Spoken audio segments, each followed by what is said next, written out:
What if I told you that something as traumatic as a head injury led one singer-songwriter to write some remarkable award-winning music? That's the story of Christabel Braden. And she joins us today to talk about her journey from her childhood to her new nonprofit to battling through TBI and her music career and what all of it has meant for her faith and her growth. That's all coming up right here, right now. I'm Sam Chen, and this is Face the Issues.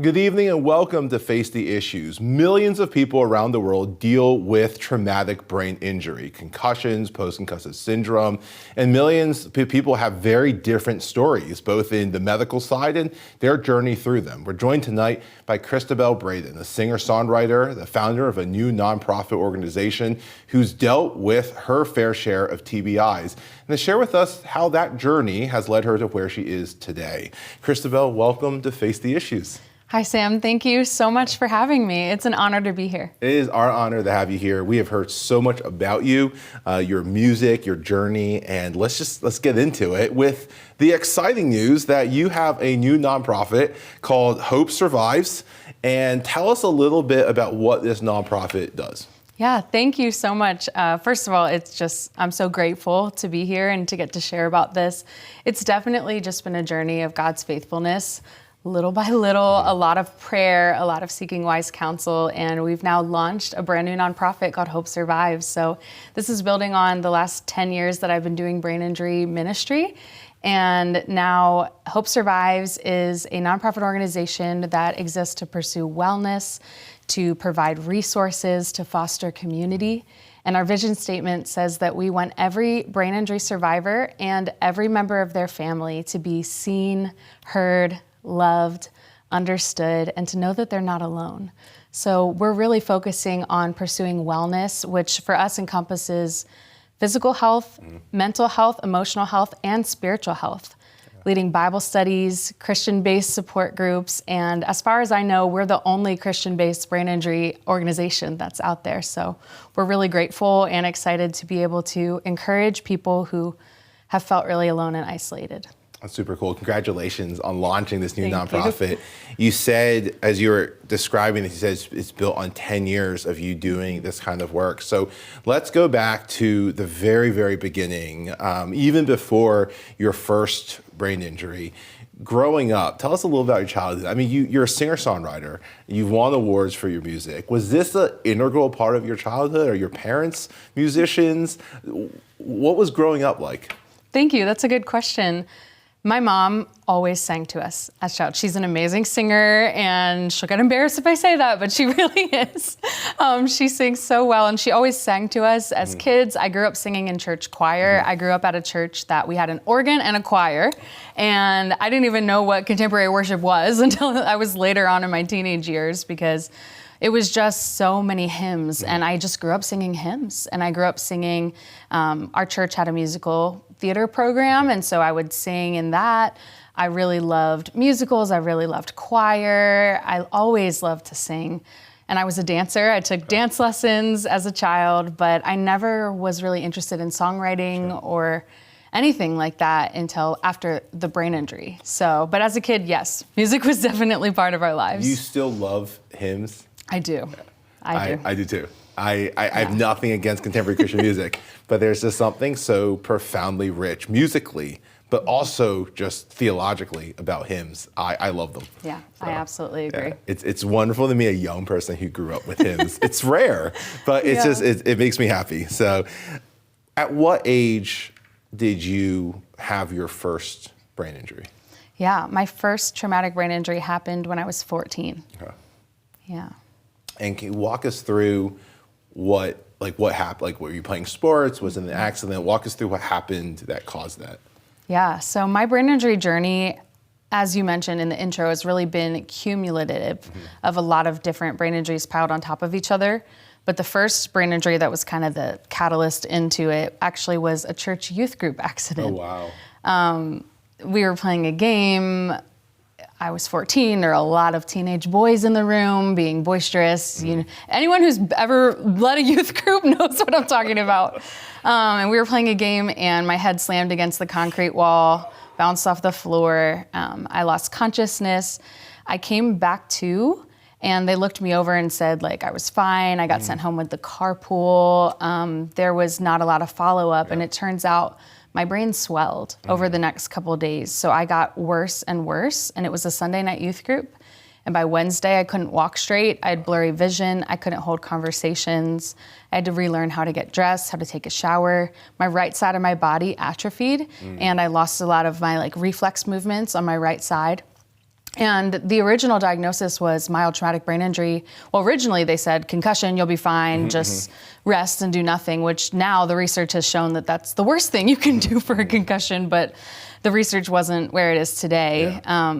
But now, like knowing the right side atrophy, I had aphasia, I had a lot of symptoms that were more in common with a more moderate traumatic brain injury, even a mini stroke. So we're actually not 100% sure exactly the nature of it, because my CAT scan was blurry and they never reordered it because I moved in the CAT scan machine. So we don't have full information, but based on all the symptoms, it changed my entire life. My mom describes me as like, she had to re-raise me almost. Like I had to relearn everything. So it was definitely extremely traumatic for our family. You say it got worse after the initial impact, and there are and again, everyone's experience is so different. There are concussions that do that. I mean, remember my third, I felt fine because my first two were so bad. It was like, this is nothing. And as the week went on, my memory got worse and worse and worse. And so concussions are just so different. The brain is just so unique. By Wednesday, you knew things were wrong. Did it get worse from there? I mean, even after they knew that there was a brain swell, you say you had to relearn things. Did you start forgetting how to do things, and then you had to be recoached, or is it motor skills that slowed down? Yeah, that's a good question. So I don't remember. The first year after the brain injury is very foggy, and it has been. And I also lost a lot of my long-term memories from my childhood. And so as it's been described to me by my parents, my family, I had some reduced motion in my right side. I would have some muscle spasms and things like that. But overall, my motor skills were generally okay. And that's the issue with brain injury. It's invisible. You can't see it on the outside. You look fine. Even medical professionals will see you and think it's fine, you know? But the issue was I couldn't remember what order my clothes went on. So I would try and put my socks on over my shoes. I'm like, I know this goes on my foot, but I would put my shirts on backwards. I'd put my pants on inside out. Like everything was just a jumbled mess. You know, my mom would say like, I'd unload the dishwasher and I'd put like the forks where the cups are, like in places that just made no sense, just because I couldn't remember the process of how anything worked. It's executive functioning, really. So you knew to do something. Someone said empty the dishwasher. You understood what that meant. And you knew what, in some sense, what you were doing. But yet there's this great disconnect. How, I mean, again, you say there's so much you don't remember. I mean, how do you remember what you felt in that moment?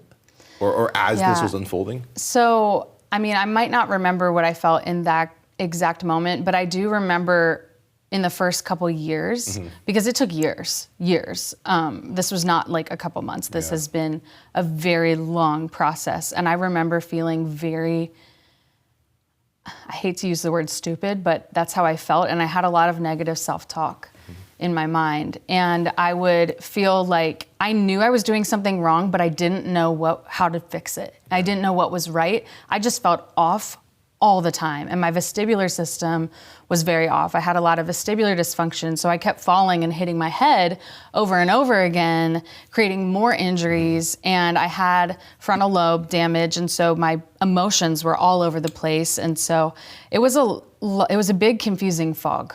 So even before you were healed, you were having additional concussions. Oh yeah. Which medically is just dangerous. Kristen, we're going to cut the break here in a moment. So when we come back, I want to talk more about how, like, your emotions in that time, but then what it's led you to since. So don't go away. We'll be right back. Face the Issues is produced and recorded in the studios of Lighthouse TV. Positively different.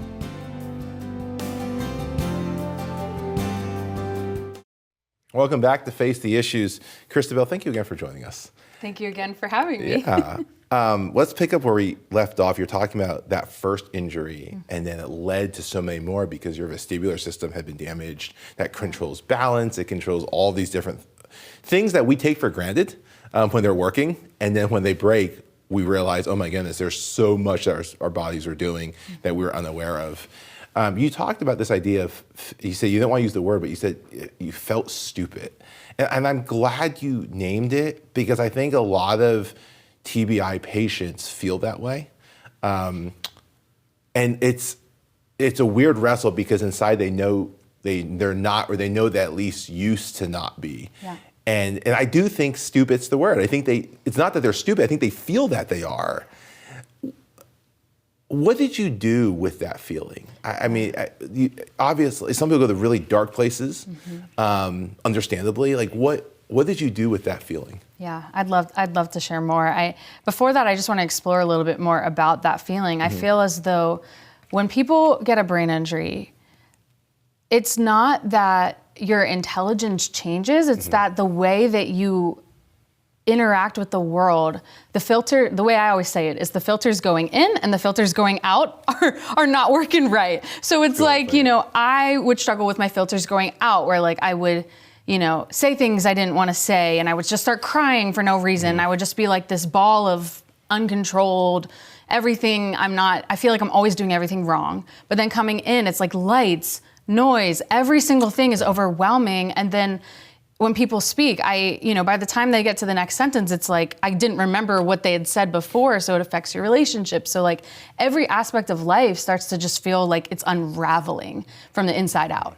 And it feels like this spiraling snowball where there's nothing you can do about it. Like this avalanche, coming down, and it's like, there's nothing I can do about this. And then you get really overwhelmed, and it can be really depressing.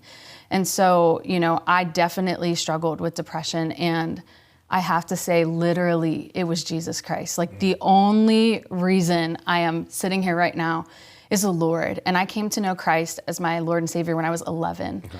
And I look back and I see God's grace on my life. I went to a Christian school for middle school, and I had these Bible classes, and it was the first time I remember understanding the gospel and understanding sin and understanding that I needed Christ at 11. Even though I'd been raised in the church, it was like, I always knew, like my parents told me God loved me, but like I remember coming to this like deeper understanding of the gospel and knowing I needed to ask for forgiveness when I was 11. And my brain injury happened at 14. And I think if the Lord had not brought me to himself before that, I don't know if I ever would have come out of that darkness, because it's not only just dark in your mind, but it's dark outside because you can't stand lights. So it's like everything feels dark. So that's really when I actually started writing songs. Okay. So I couldn't speak the way that I can speak now. My words were very slurred. When I'm tired, my speech still slurs, and I struggle with like forming. It's like my tongue just doesn't want to work. I don't know what it is in the connection from the brain to the mouth, but something about it like just doesn't form. Yeah. And I also had aphasia, which is word finding difficulties, and I couldn't express my emotions. My mom said I went down to speaking 2 to 3 word sentences. Now again, thinking that feeling of feeling stupid, I was in AP classes beforehand. I was in line for valedictorian. I had skipped a grade in school. I was in 10th grade.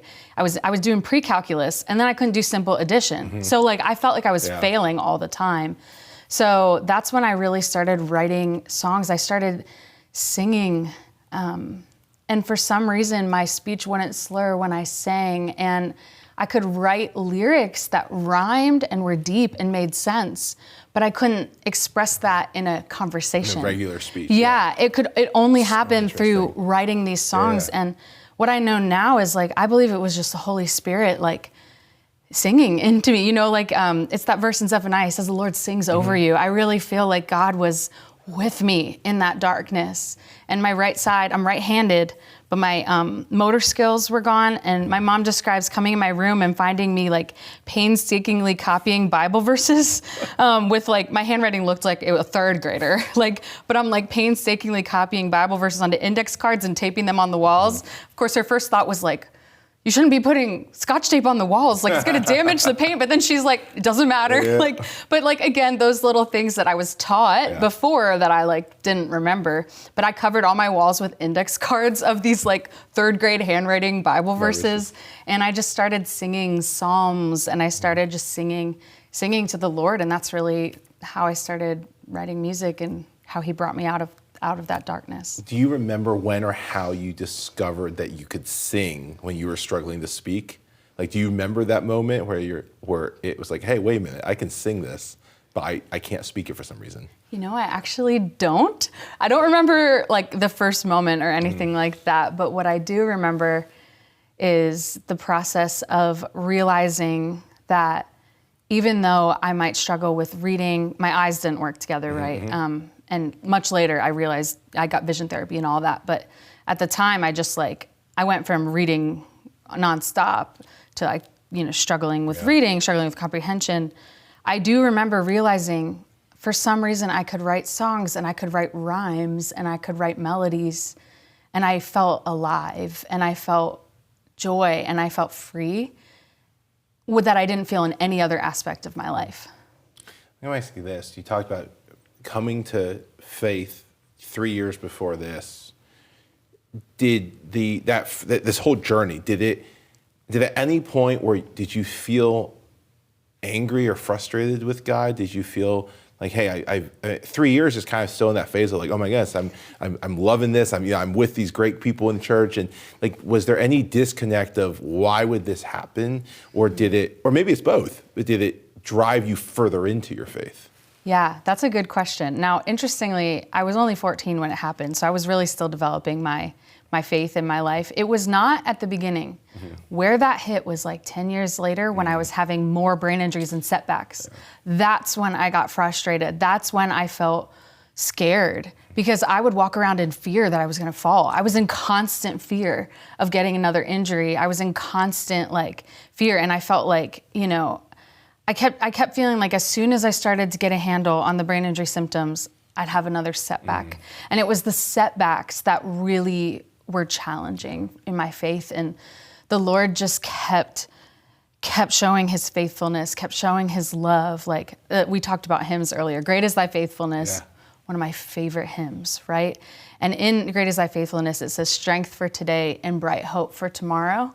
And I think, if that's all I've got with the Lord, strength for today in him, and hope that he'll continue to guide and lead me through tomorrow, I can trust that he's faithful through it. So it's really been a day-by-day journey of learning how to be dependent on the Lord while also navigating cognitive deficits and a lot of emotion through it. But he's our strength, and he's the truth. And when we live a life of surrender, we can feel however we're going to feel, and I think God's with us in those feelings, but we don't have to wallow in it because we have hope in Christ. Yeah.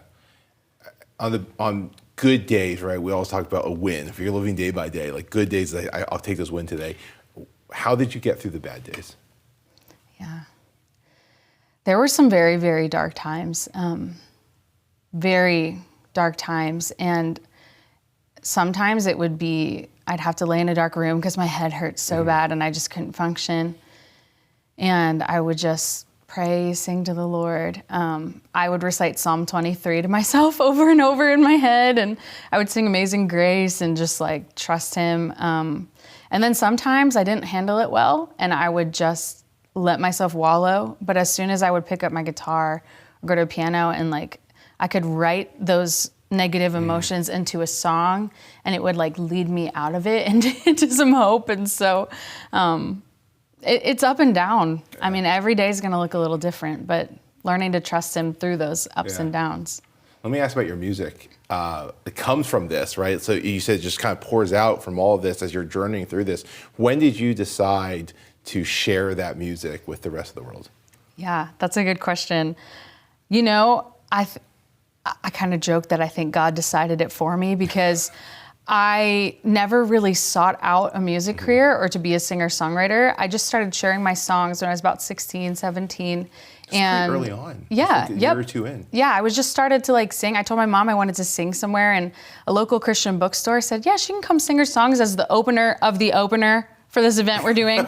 And so I just, the headliner guy, it was a Christian coffee shop back in the day. His name's Ray Siemens, and he was, just like East Coast Christian singer-songwriter, really talented, really kind. He heard me sing, and the Lord just compelled him, and he came to my parents and said, I'd love to invite her to open for every single one of my shows. And he had stuff like Thursday, Friday, Saturday, Sunday, some weekends. So I just started opening for him at all of his concerts, and from there, people started asking me to do my own concerts. Yeah. And then somebody, like the women would ask me to come do like something at their women's group, and then people would ask me to buy a CD, and I was like, why would I make a CD? Like, this is the joke I kind of like share, but this is exactly what went through my head. I was like, I literally put my pants on backwards this morning. Like, why would I make a CD? Like, that's not, like, I just like to sing, like, and share songs. And so the Lord really just slowly opened doors over time. And was just kind of like stepping forward with them. And so I never really sought it out intentionally. It just kind of like started to started to happen. That's so cool. That's so cool. We're gonna go to break in. When we come back, we'll wrap this whole conversation up. But just I love that you're being so honest and authentic with your story. So thank you. Thank you. Don't go away. We'll be right back.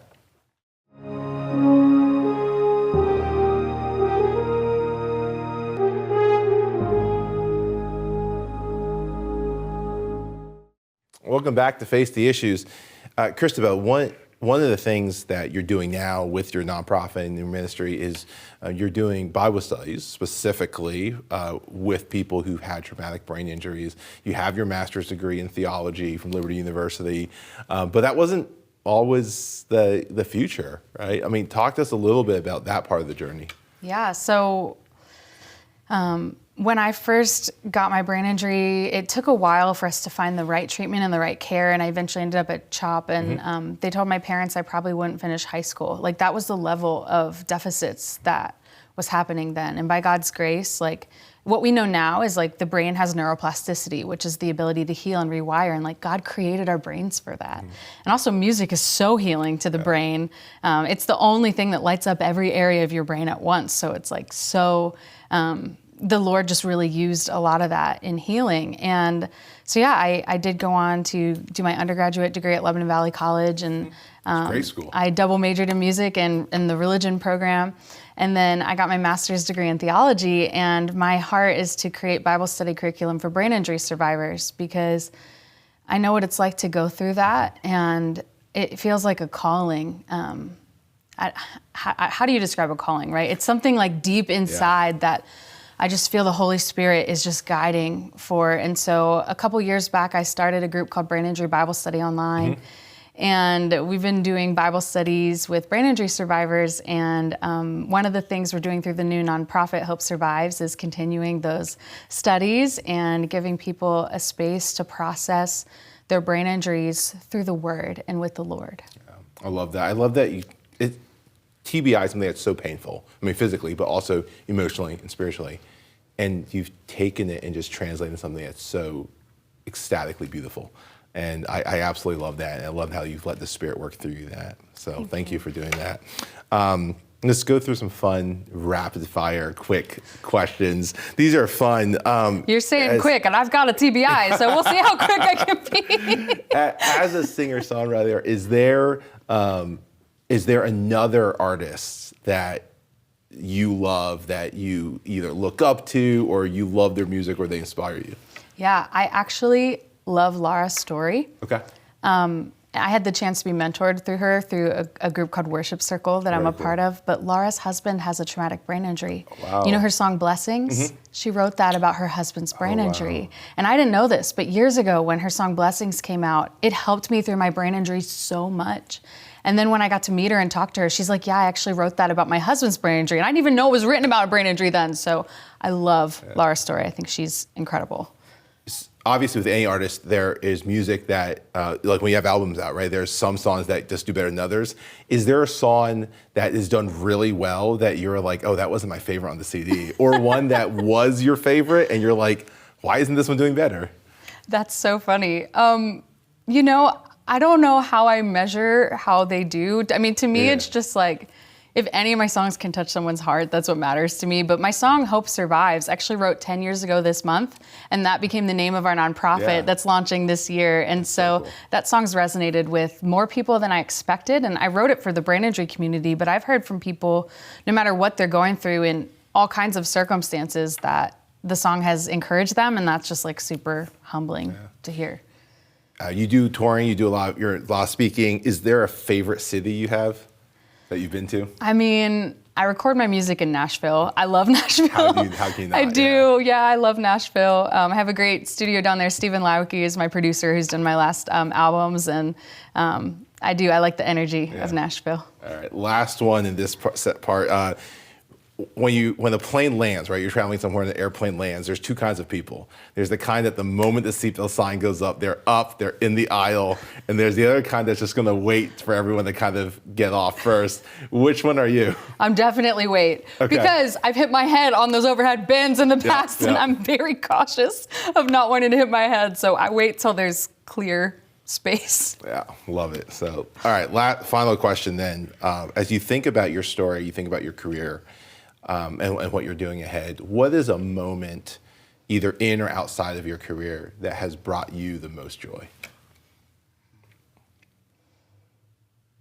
I need a moment to think about that. That's not rapid fire, so think. A moment that's brought me the most joy. You know,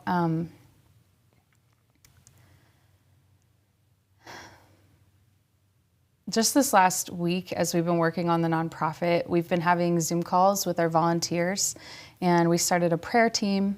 We started some other ministries through the nonprofit, and on these calls, so many people have been saying that, like, I saved their life. And I know it's not me, I know it's the Lord, but like saying that, like, my brain injury ministries, I started doing brain injury support groups about 10 years ago, and it was just something I did because I knew God wanted me to do it.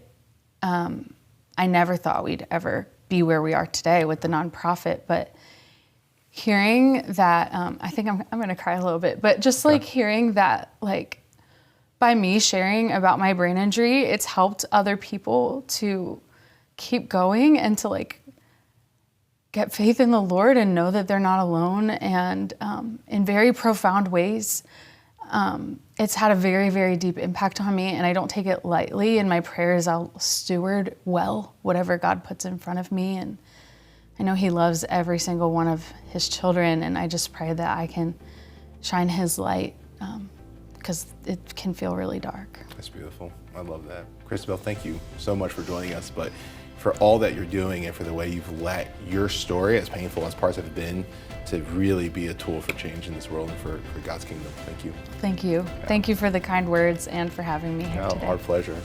That is our show for this evening. I want to thank Christabel for joining us, and of course I want to thank each of you for tuning in. I hope to see you again right back here next week. Until then, my name is Sam Chen. On behalf of all of us here at Face the Issues, thank you and good night.